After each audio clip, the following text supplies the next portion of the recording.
بسم اللہ الرحمن الرحیم۔ ہم ہمیشہ اپنے ارد گرد ان لوگوں کو دیکھنا پسند کرتے ہیں جو ہمیشہ ہمیں ٹھیک اور دوسروں کو غلط کہتے ہیں۔ حقیقت میں یہی وہ لوگ ہیں جو ہمیں خود پسندی کے مرض میں مبتلا کر دیتے ہیں۔ مخلصین کی پہچان یہ نہیں جو آپ کو ہمیشہ ٹھیک کہے، بلکہ مخلص انسان کی پہچان یہ ہے جو آپ کی غلطی پر آپ کو غلط اور ٹھیک پر آپ کو ٹھیک کہنے کی جرأت رکھتا ہو۔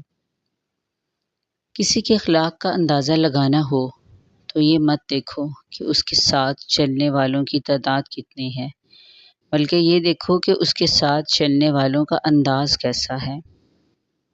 قائدانہ صلاحیتیں رکھنے والا انسان ہمیشہ دوسروں کو پرکھنے کے لیے اپنی آنکھ اور دوسروں کے کردار کو جانچنے کے لیے اپنی صلاحیت کا استعمال کرتا ہے۔ وہ دوسروں کی رائے میں کسی کے کردار کو نہیں ناپتا۔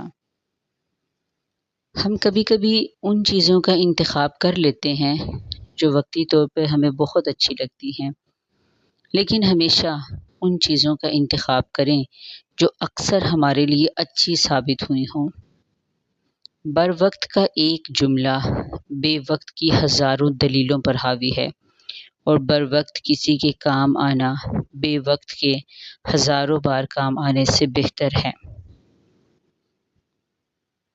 حقیقی اقتدار خود پہ قابو پا کر رکھنا ہے، فوری رد عمل کرنا بے وقوفوں کی علامت ہے۔ دنیا ہر لمحہ انسان کو ہلانے کی کوشش کرتی رہتی ہے، لیکن طاقت یہی ہے کہ انسان اندر سے غیر متاثر رہے۔ ناکامی کو کبھی بھی دل پہ نہ لیں، بلکہ اسے اپنی زندگی میں ایڈجسٹ کریں اور آگے بڑھتے رہیں۔ یاد رکھیں، زیادہ تر تنقید کرنے والے وہی لوگ ہوتے ہیں جو تمہارے سفر کو سمجھ ہی نہیں سکتے۔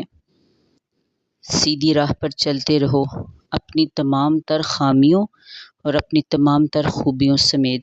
اسی کو خود اعتمادی کہتے ہیں۔